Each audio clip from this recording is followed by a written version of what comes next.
Tonight, you step quietly into a sleepy medieval village where the bells are distant, the streets are hushed, and time itself seems to wander at half speed.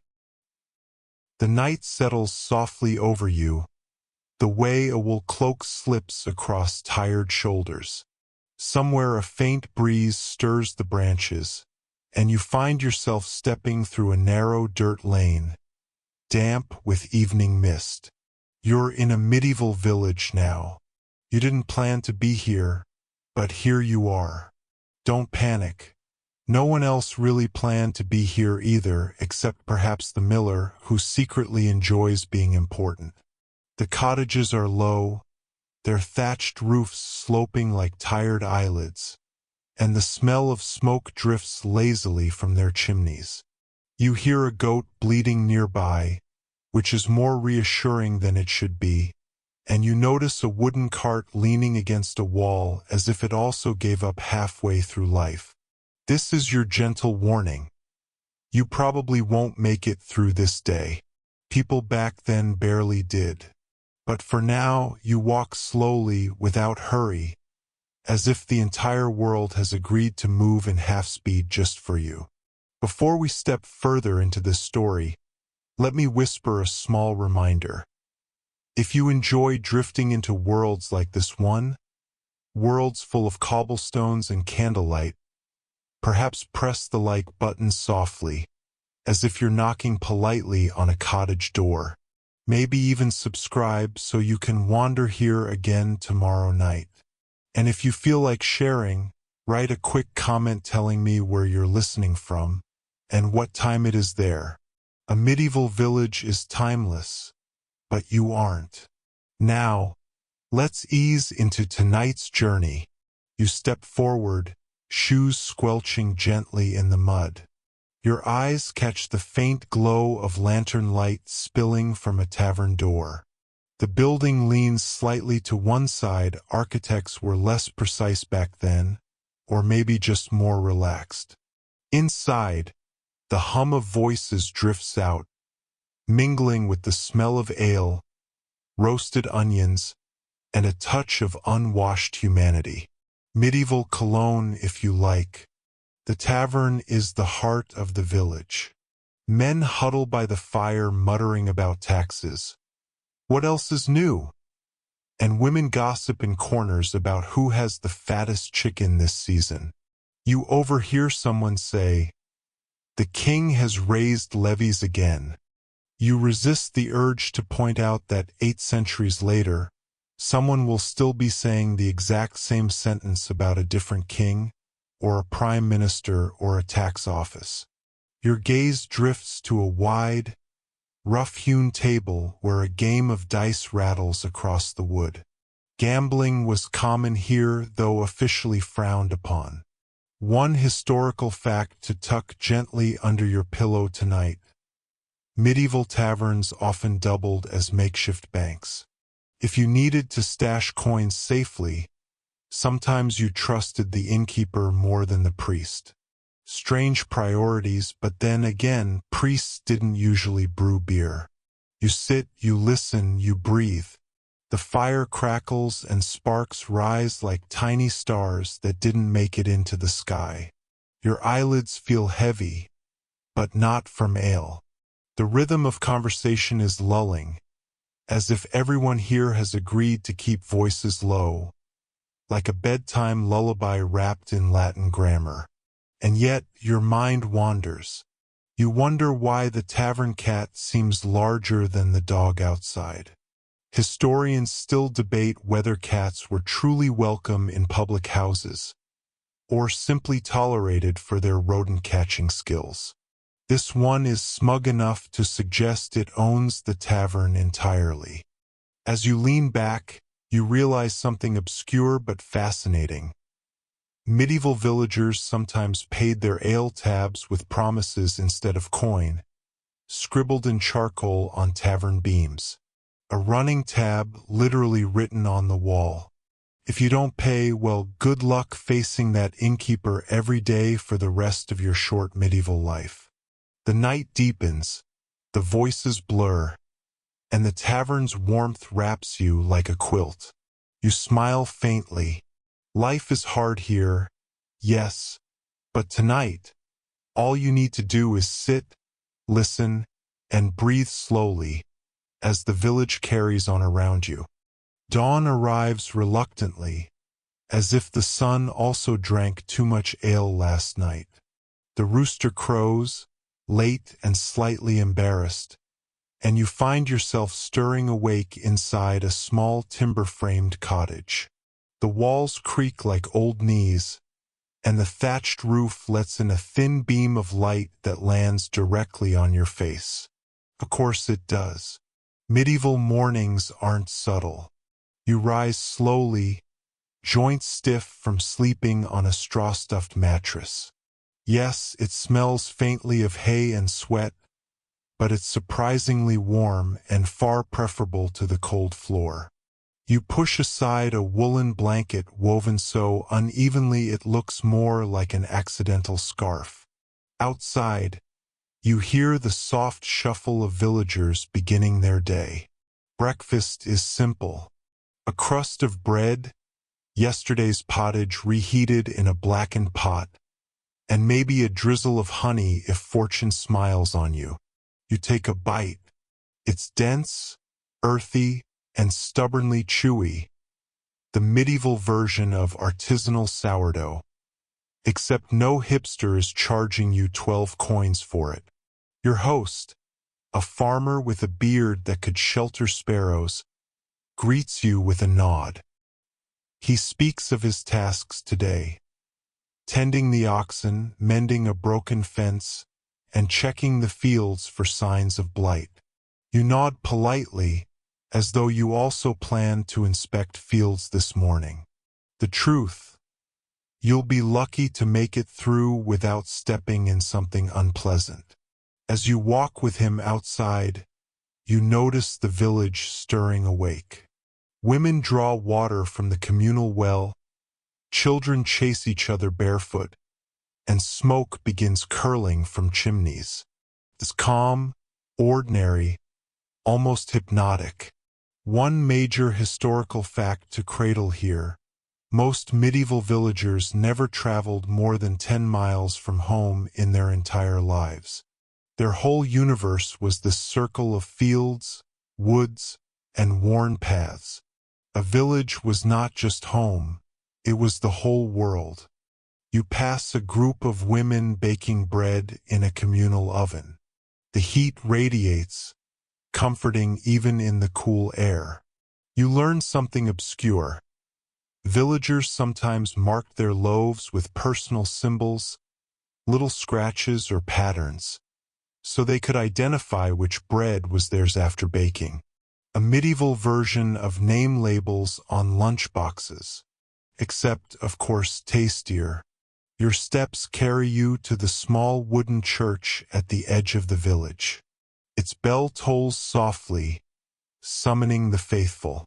Inside, the air smells of beeswax and damp stone, and faint colored light filters through a single stained glass window. The priest greets you with solemn eyes, though his robes are patched and his sandals worn. You notice a carved figure of a saint, its nose rubbed smooth from countless fingers. You pause, reflecting. Historians still debate whether ordinary villagers truly understood the Latin recited here, or whether it washed over them like a comforting sound bath of sacred syllables. You suspect it's the latter, given the blank stares. Still, faith carries them. Faith is a structure stronger than stone walls. Later, walking back into the open air, you watch villagers gather at the market square. Stalls display vegetables, woven baskets, wool, and, unexpectedly, a man selling painted wooden whistles shaped like birds. Children swarm him, squealing as the whistles trill. It's almost cheerful, almost, until someone points out the chickens have escaped again. And there it is, the great chicken chase of the day. You laugh softly to yourself, amused at the timelessness of people running in circles after animals. Some things never change even across centuries. As midday approaches, the sun climbs higher, washing the fields in warm light. You smell herbs drying on a line, hear the rhythmic thud of a blacksmith's hammer, and notice the quiet pride etched into simple routines. Life here is fragile, yes, but it is steady, anchored by rituals of bread, prayer, and chickens on the run. And you, quiet observer, weary traveler, are carried along in its rhythm, as time slows and your breath falls in sync with the beating heart of the medieval day. The sun continues its climb, spilling a golden haze across the fields, and you find yourself walking along a narrow path that leads beyond the village square. The air is alive with the sound of buzzing bees and the distant clatter of tools. You step carefully because the path is uneven, its stones jutting like stubborn old teeth, and you're not entirely convinced your ankles are up to this century. Ahead, a group of children are gathering herbs by the roadside. Their little hands move quickly, plucking dandelions, nettles, and a few sprigs of something you'd hesitate to put in your mouth.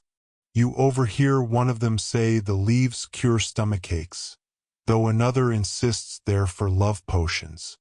Both could be true, and both could also be utter nonsense, which is half the charm of medieval medicine. A woman carrying a woven basket nods to you. She tells you she's gathering herbs for the healer's hut. And here's your major historical fact for this part of the journey. Medieval medicine leaned heavily on herbs, charms, and prayers. Remedies were catalogued in manuscripts, but in practice, villagers trusted the wisdom of their local wise woman or healer. Some of these remedies worked surprisingly well. Others, like applying pigeon droppings to wounds, less so. Yes, really. You try explaining that to your insurance provider. As you follow her toward the healer's small hut, the smell of drying plants fills the air. Sage, lavender, fennel, and something sharp you can't quite identify. Inside, bundles of herbs hang from the rafters, their shadows like rows of strange, leafy chandeliers. A mortar and pestle rests on the wooden table, already coated with the dust of ground roots. The healer herself, an older woman with a face that could tell 1,000 stories, glances up. Her hands are steady, her eyes sharper than any scholar's. She hums quietly while working, crushing dried leaves into powder. You ask what it's for. She smiles faintly and mutters something about headaches. But then she adds a few whispered words under her breath. Was that Latin, or simply nonsense syllables? You'll never know. Historians still debate whether these charms were meant as true magic, or simply as a soothing rhythm, half psychology, half placebo. On a shelf, you notice a jar filled with something floating in liquid. You squint. Is that a frog? Yes, it's a frog. Don't ask why. Some obscure tidbit for you. In parts of medieval Europe, dried frogs were worn in little pouches as charms against epilepsy. Did it work? Absolutely not. But people swore by them, the way some folks today swear by detox teas. You thank the healer politely and step back into the sun. The air feels cleaner after that thick herbal fog, though part of you suspects you might still smell faintly of time for the rest of the day. Walking back toward the fields, you hear the steady creak of a wooden plow. A farmer struggles with his oxen, muttering as they plod along slowly, stubbornly, like oversized toddlers. Farming is the backbone of this village. Every grain, every turnip, every cabbage is the difference between hunger and survival.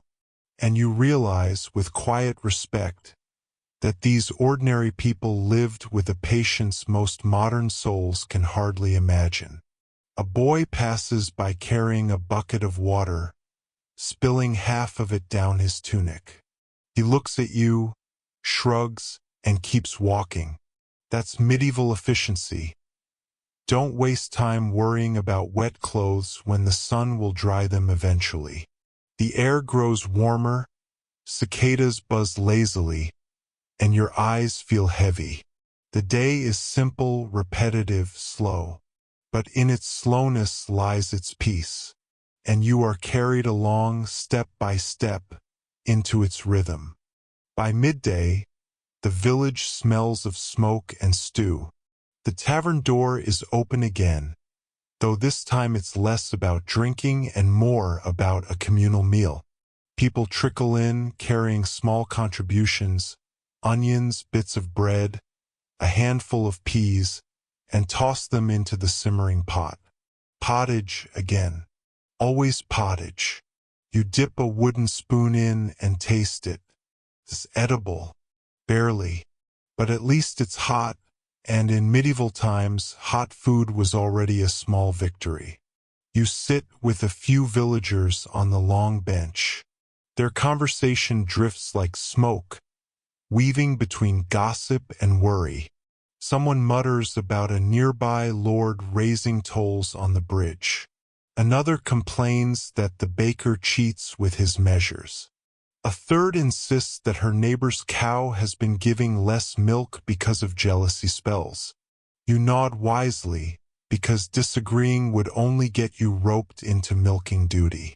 Your major historical fact of the afternoon. Communal meals were the social glue of village life. Food was scarce, but sharing created bonds stronger than walls. Even those with little found a way to give something, because hunger was easier when endured together. You notice a curious detail. Some people eat with spoons, others with knives, but forks are nowhere to be found. Forks were considered suspicious in many parts of Europe for centuries, even sinful. Why use a fancy pronged devil tool when God gave you fingers? It's an obscure cultural tidbit, but amusing enough that you pause, spoon mid-air, to imagine the scandal of a future Italian tourist arriving with a fork. The stew warms your belly, and the fire lulls you into a half-dream. Your head drifts toward the table for a moment, but you catch yourself. The villager beside you chuckles and offers you a chunk of bread that could also function as a medieval doorstop. You chew politely, pretending it isn't breaking your teeth. As the meal ends, the villagers drift outside into the square. A traveling peddler has arrived, his cart piled with trinkets, bright ribbons, little knives, polished stones, and a few questionable miracle cures. Children swarm him, and adults pretend not to care while sneaking glances at the shiny things. One bottle of miracle water promises to cure everything from sore throats to heartbreak. You're tempted to ask for a refund policy, but you wisely keep silent. Historians still debate how much villagers truly believed such promises, or whether they simply enjoyed the entertainment of being sold impossible hopes.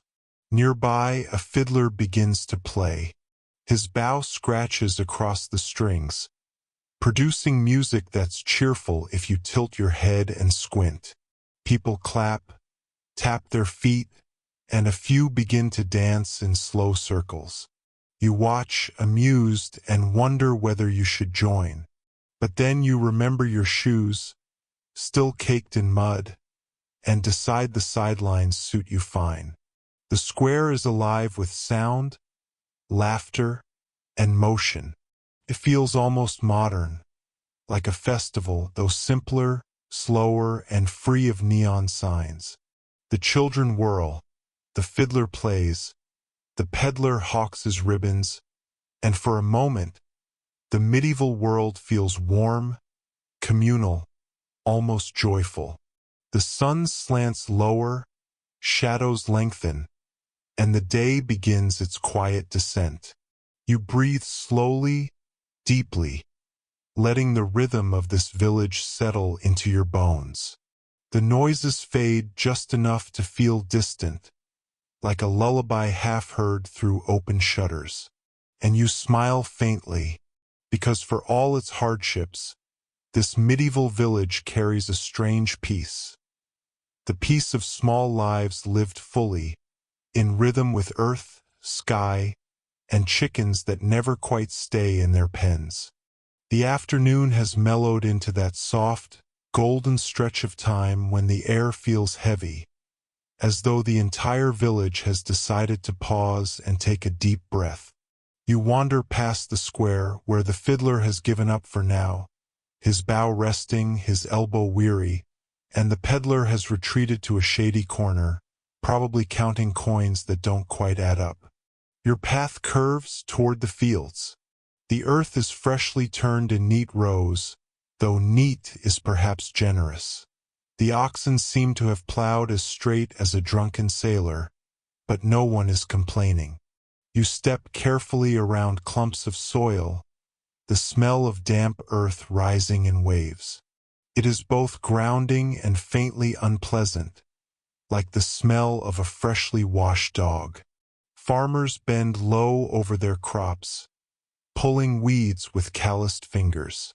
You watch them work, noticing the rhythm. Tug, shake, toss. Tug, shake, toss. It is slow, steady, hypnotic, almost like a meditation, though no one here would call it that. For them, it's simply survival. And here's your historical fact to anchor this moment. Most medieval diets depended almost entirely on grains and vegetables. Meat was rare for ordinary villagers, often eaten only during festivals or when a chicken accidentally stopped laying eggs. A little girl waves at you from the field edge, proudly holding up a turnip larger than her head. She beams as though she's discovered treasure. You nod back, offering a small bow, because in this village, a turnip this size might genuinely qualify as treasure. As you walk along the hedgerow, you notice something peculiar dangling from a branch. A small bundle of twigs tied with red string. At first, you assume it's some child's forgotten toy, but the farmer beside you shakes his head and whispers, "Protection charm." Against what, you ask? He shrugs. Against everything, probably. And that is your obscure tidbit for today. Medieval villagers often placed charms in their fields to ward off blight, bad luck, or jealous neighbors. Science? Not exactly. Comfort? Absolutely. You pause to breathe, the late sun warming your face, the sound of the wind slipping through tall grasses like a secret whispered again and again. You almost forget the bustle of the square, the gossip in the tavern, even the healer's jars of frogs. Here the world is slower, quieter, endless. Yet your mind drifts to uncertainty. Historians still debate whether medieval farming was as backbreaking and inefficient as we imagine, or whether villagers, accustomed to their rhythm, actually had more leisure time than modern workers. The truth, as always, may lie somewhere in the middle. Hidden in the dust between plow and prayer, the farmer beside you straightens, wiping sweat from his brow.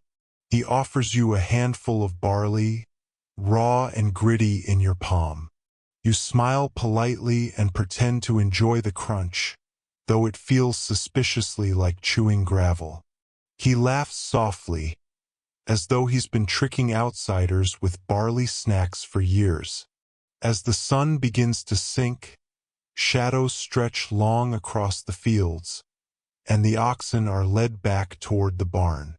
You walk slowly, the earth beneath your feet warm, the evening breeze cool. Life here is not easy, but it is steady, anchored in the soil and sky, and you, wandering observer, are gently folded into its rhythm, as if you, too, belong to this quiet land. Evening settles with the kind of unhurried grace only a medieval village can manage. The air is soft, tinged with wood smoke and the faint sweetness of hay. Lanterns flicker to life one by one, their flames trembling in the dusk. You drift toward the edge of the village, where the cottages stand in quiet rows, their windows glowing like sleepy eyes. A man tends to his animals in a low wooden barn. He beckons you closer, proud to show off his pigs, though you're not entirely sure proud is the right word for anyone presenting pigs. The animals grunt, shuffle, and stare at you with the kind of blank judgment only pigs can manage. One snorts, spraying flecks of mud across your tunic. Congratulations, you've been officially welcomed. Your host explains that pigs are valuable because they eat almost anything. You glance nervously at your own boots. He chuckles. Then, with a wave of his hand, he tells you something curious. In this village, pigs are sometimes fed en masse. Fallen acorns from the forest floor. It's your historical fact tonight. Medieval communities often relied on pannage, the practice of driving pigs into the woods each autumn to fatten on acorns and beech nuts. It was an efficient system, though the pigs probably thought it was just an endless buffet. As you leave the barn, you catch sight of a woman at her doorway, spinning wool by lamplight. Her spindle whirls, thread twisting deftly between her fingers. You watch in quiet fascination. Her hands move with a rhythm older than memory, steady as a heartbeat. And here's your obscure tidbit. Some medieval spinners sang to their wool, believing the rhythm of song kept the thread strong. Whether or not that's true, it is undeniably beautiful to imagine. Children dart past you, chasing fireflies that glow like drifting sparks. Their laughter echoes between cottages, soft and fleeting. For a moment you forget the centuries, and it feels like any summer evening anywhere in the world. The timelessness is oddly comforting. Nearby, a man sharpens his scythe with slow, deliberate strokes. The sound of stone against metal scrapes through the twilight like a sleepy cricket. He glances up, nods, and returns to his work without a word. You suspect conversation is optional here, but your eyes linger on the forest just beyond the village. Dark, dense, almost breathing with shadows. Someone notices your gaze and mutters quietly, "Don't wander there at night." Not because of wolves, though they exist, but because of stories. Forests in the medieval mind were places of danger, of spirits, of the unknown. Historians still debate whether villagers truly believed in these tales, or whether the stories were simply a way to keep curious children from wandering too far. Either way, the warning feels heavy in the evening air. You step back into the square just as the fiddler tunes his bow again. Music drifts upward, softer this time, almost like a lullaby. Villagers gather, their movements slower now, their voices hushed. The day is folding itself into night, like a book gently closing. Someone offers you a small clay cup of ale. You sip. It's warm, bitter, but oddly comforting, like liquid bread. You laugh quietly at yourself. Who needs a modern brewery tour when you have this? The stars begin to prick the sky, faint and fragile.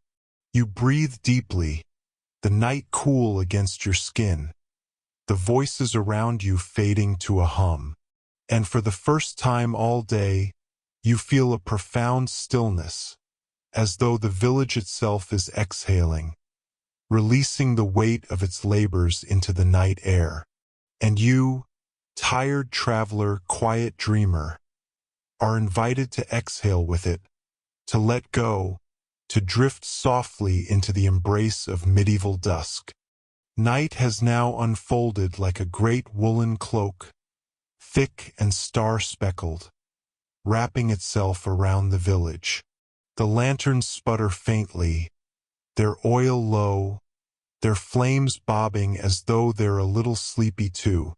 You find yourself standing near the well in the center of the square, the air cool and moist, the stone damp beneath your palm. Somewhere an owl hoots, distant, then closer, then gone again, as if it has second thoughts about being in your story tonight. The villagers retreat one by one into their cottages.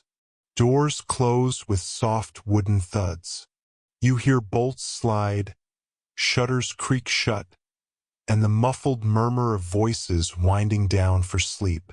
There's no hum of electricity, no glow of neon, no distant traffic. Just silence so complete you almost hear your own thoughts scurrying to fill it. A man carrying a torch approaches. He is the watchman, or at least the closest thing this village has to one. His job is to patrol the square and keep an ear open for trouble. Trouble, here, usually means loose animals or someone snoring too loudly, but the villagers like to feel secure.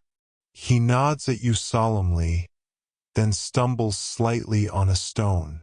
You both pretend not to notice. Your historical fact for this night: medieval villages often employed a night watch, a rotating duty among able-bodied men.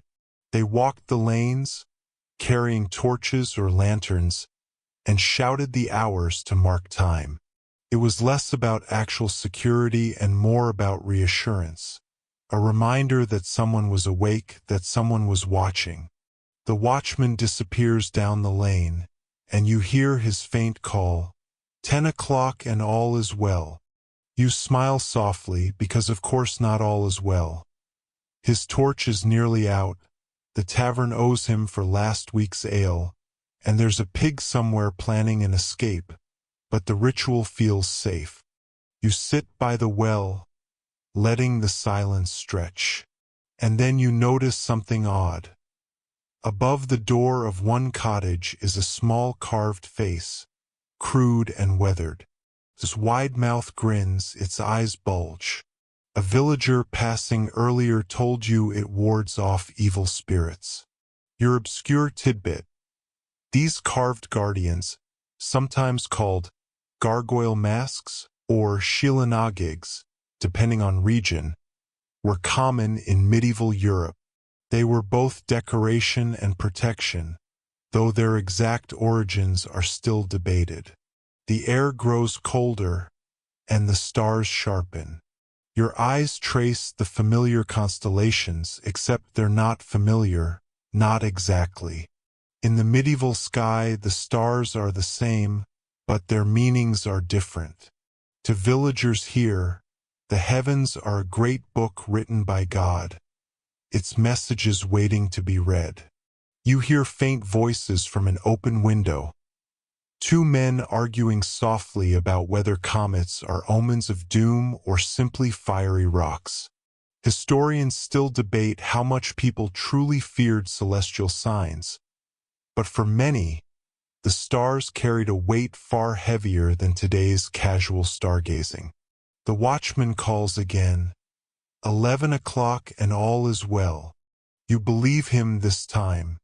The village lies quiet, its heart beating slowly beneath thatched roofs. And you, a silent guest in this forgotten hour, breathe deeply and let the night wrap around you like a second cloak. The village sleeps, but you, restless soul, drift toward the church at the edge of town. The path is dim, but the moon lays a pale silver road ahead.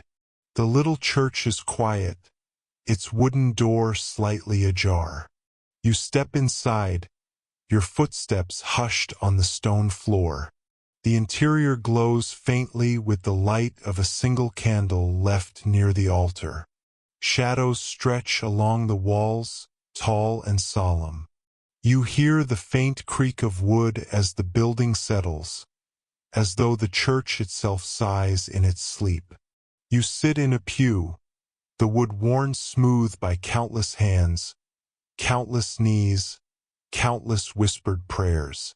The air smells of wax, damp stone, and faint incense.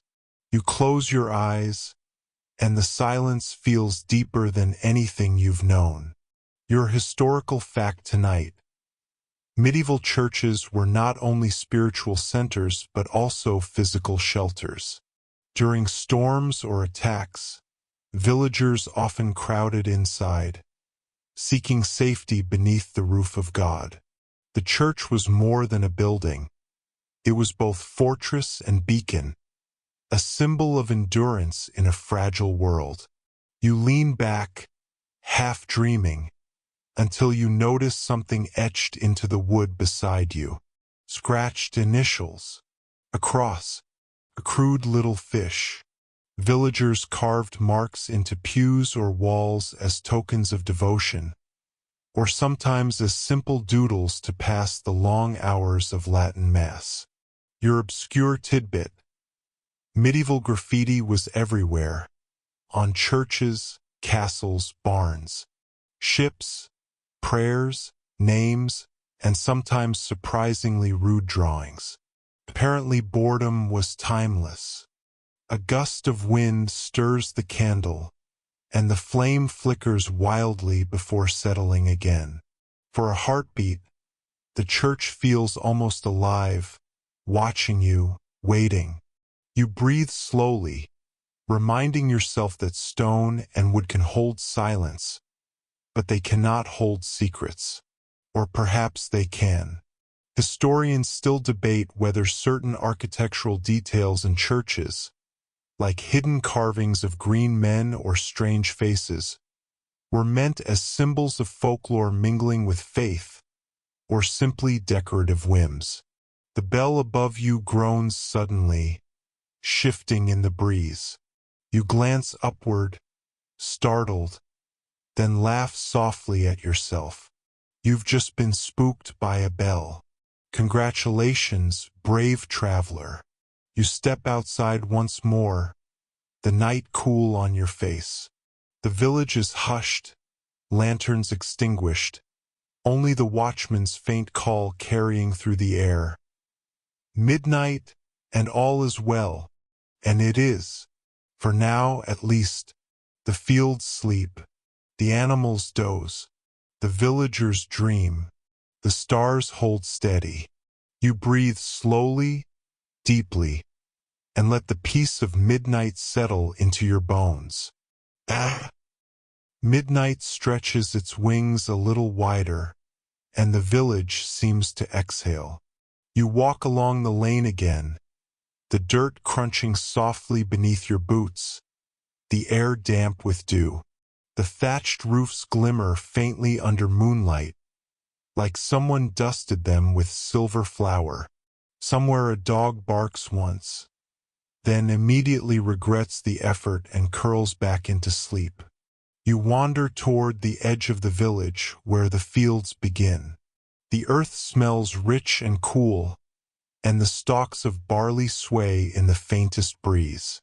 The crops look so still you half expect them to start whispering secrets, and you wouldn't even argue with them if they did. You're at that stage of the night where barley fields can talk and you just nod politely. Your historical fact tonight: Crop rotation was already a clever practice by the medieval era. Villagers divided fields into strips, rotating grain, legumes, and fallow soil to keep the earth fertile.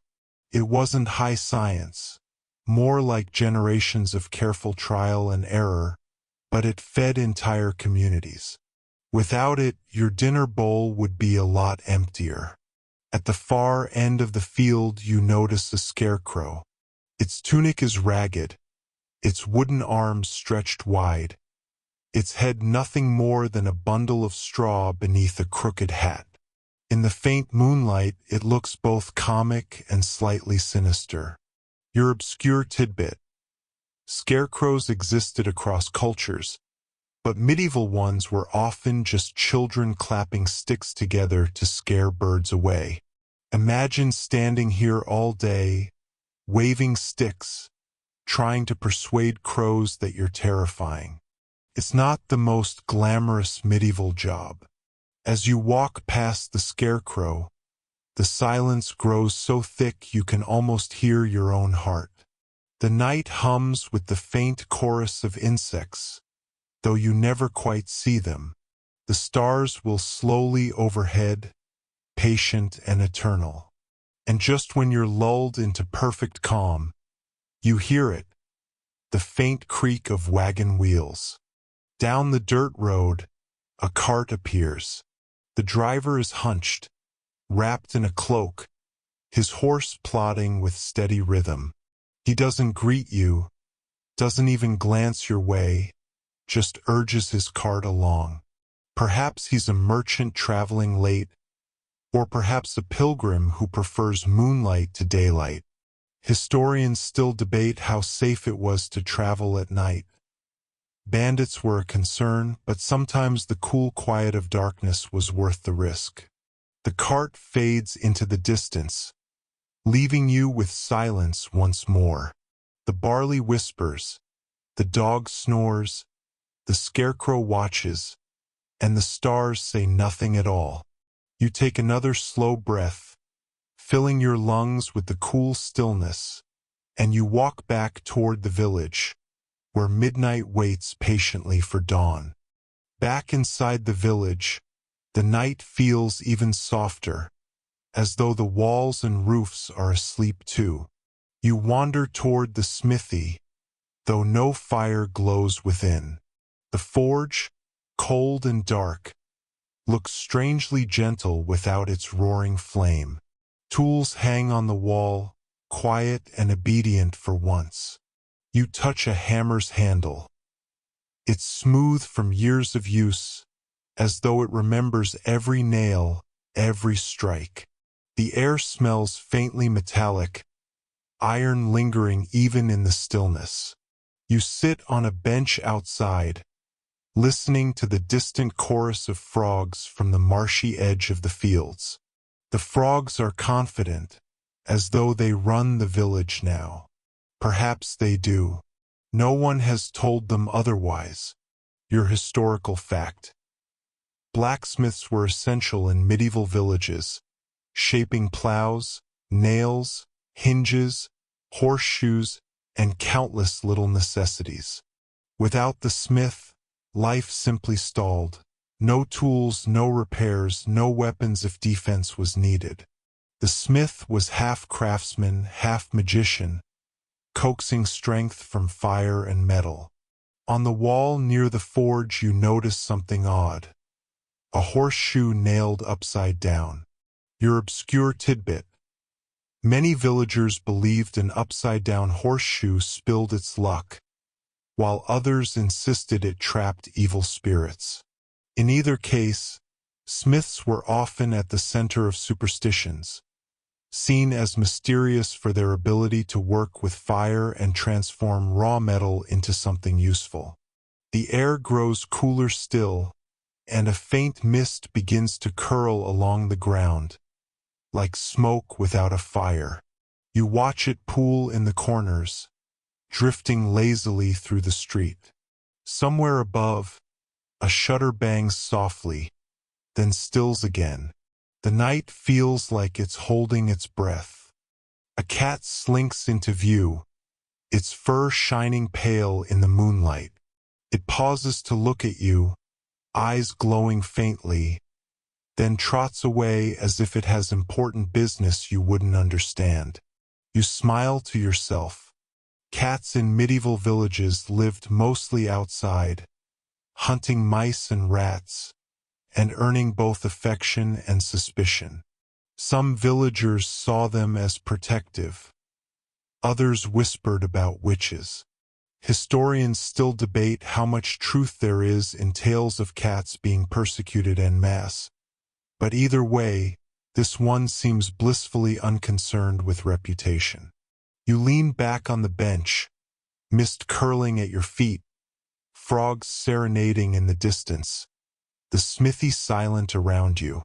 The night deepens, stars wheel, time drips slowly forward like honey, and you, wrapped in stillness, can almost hear the village dream. The night stretches thinner, like an old tapestry worn at the edges. You walk again, and this time your steps take you toward the church at the heart of the village. Its simple stone walls rise pale in the moonlight, the wooden door shut tight. The bell tower looms above, dark and silent. No ringing tonight, just the soft whisper of the breeze threading through the grass. You stand for a while at the churchyard gate. Inside, rows of gravestones lean at tired angles, some nearly swallowed by weeds, others tilted as if listening to the night. You don't read their names. You simply notice the way the stones catch the light, each one a quiet reminder that the village has been here longer than you. Your historical fact: the medieval parish church wasn't just for Sunday worship.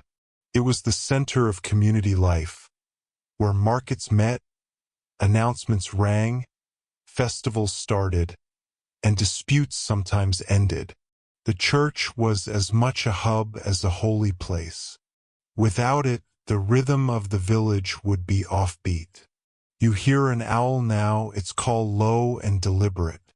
A shadow glides across the gravestones, wings stretched wide, silent as thought. It disappears into the trees, leaving only the sound of your own breathing. On the door of the church you notice a strange carving, a small, worn symbol etched into the wood. It looks like a circle with spokes radiating outward. Your obscure tidbit: such daisy-wheel carvings were often medieval apotropaic marks, charms meant to ward off evil. People etched them into churches, barns, and even homes, hoping to confuse or trap malicious spirits. A medieval version of antivirus software, if you will, though considerably less user-friendly. The mist curls closer to the church walls, clinging like breath on glass. You lean against the wooden gate, staring up at the silent bell tower. Historians still debate how frequently bells were rung through the night, sometimes to mark hours, sometimes to ward off storms, sometimes to scatter restless spirits. Tonight, though, the bell is mute, and the silence seems absolute. You turn away, feeling the pull of the sleeping village.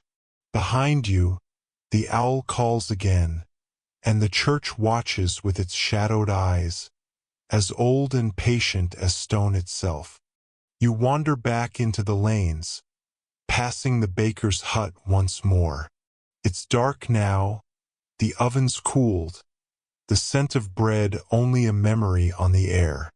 The quiet is deeper here, pressed close to the wooden walls, broken only by the occasional snore from within. A candle guttering in a window finally dies, surrendering to the night. Further along, you come upon a wooden fence enclosing a small pen. Inside, sheep huddle together in a soft, woolly pile. One raises its head to look at you, then blinks and lowers it again, utterly unimpressed by your midnight wandering.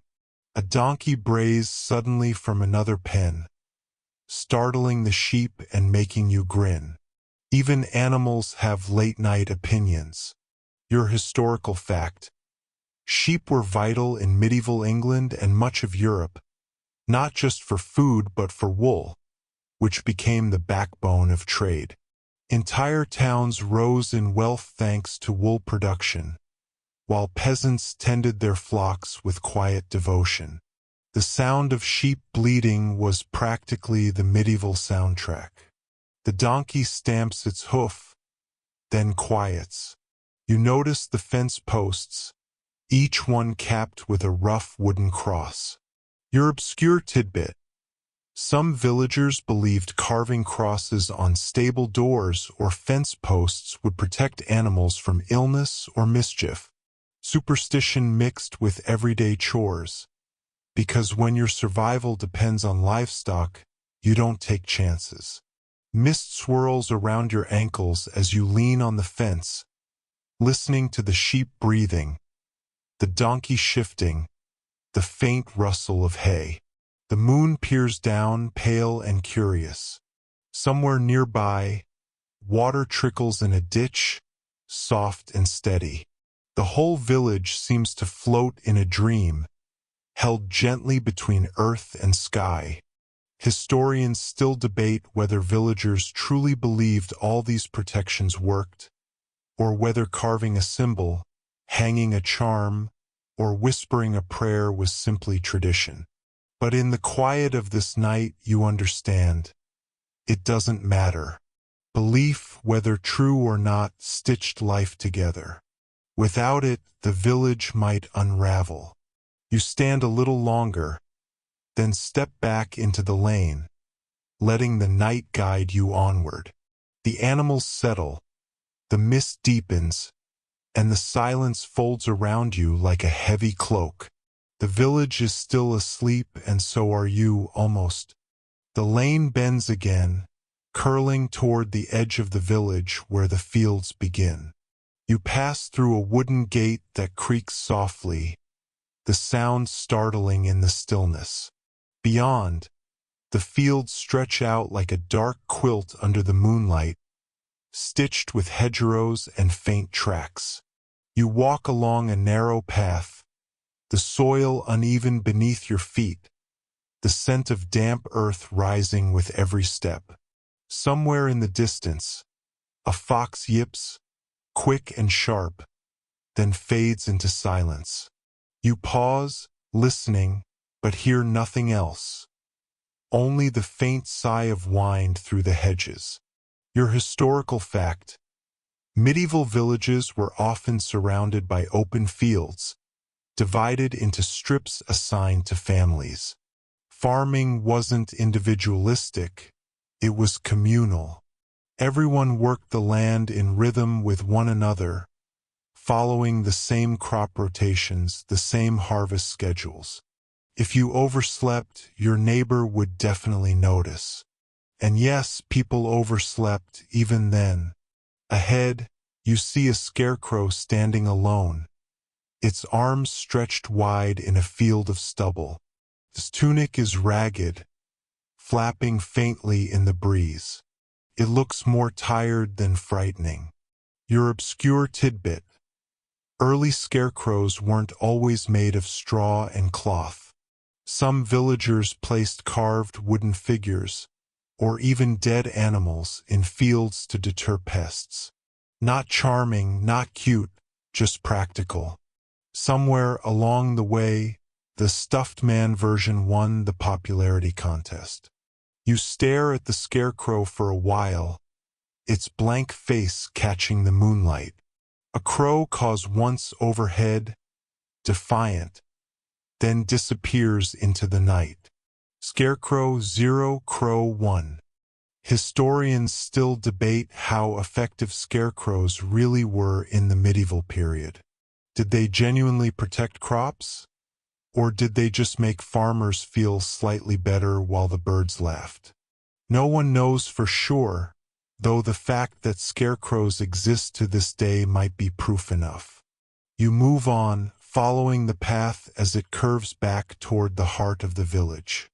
The fields stretch behind you, silver under the moon, the scarecrow standing alone like a sentinel. The quiet presses close again, folding the world smaller, softer, sleepier. The path leads you past the mill, crouched beside a sluggish stream. Its wooden wheel is still, its paddles dripping faintly from the day's labor.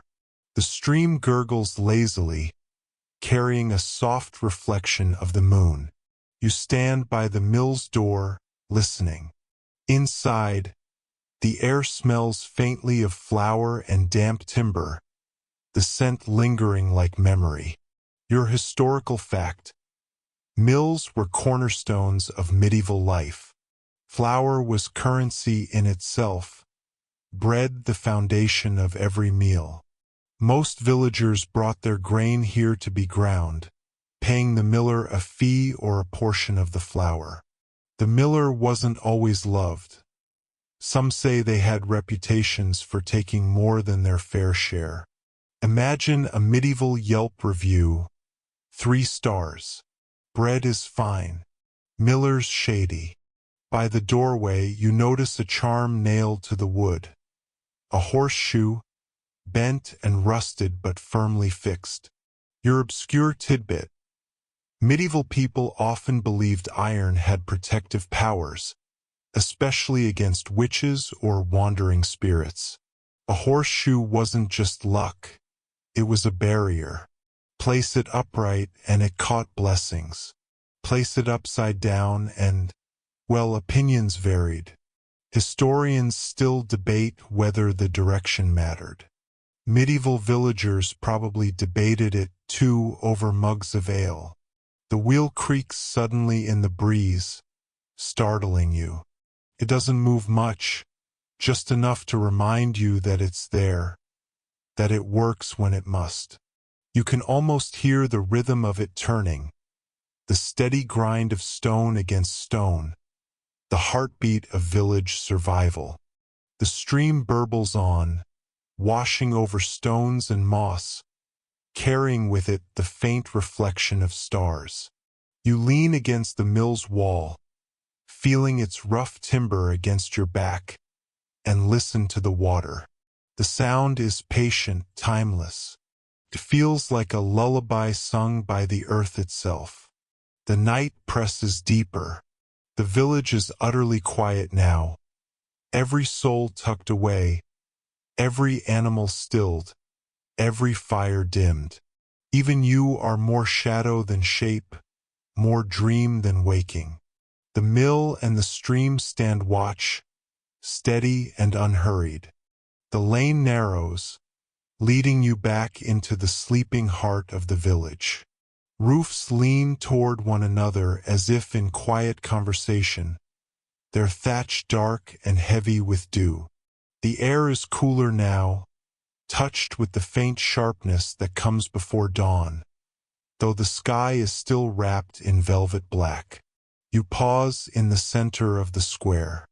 The well is there, standing solid, its stones gleaming faintly.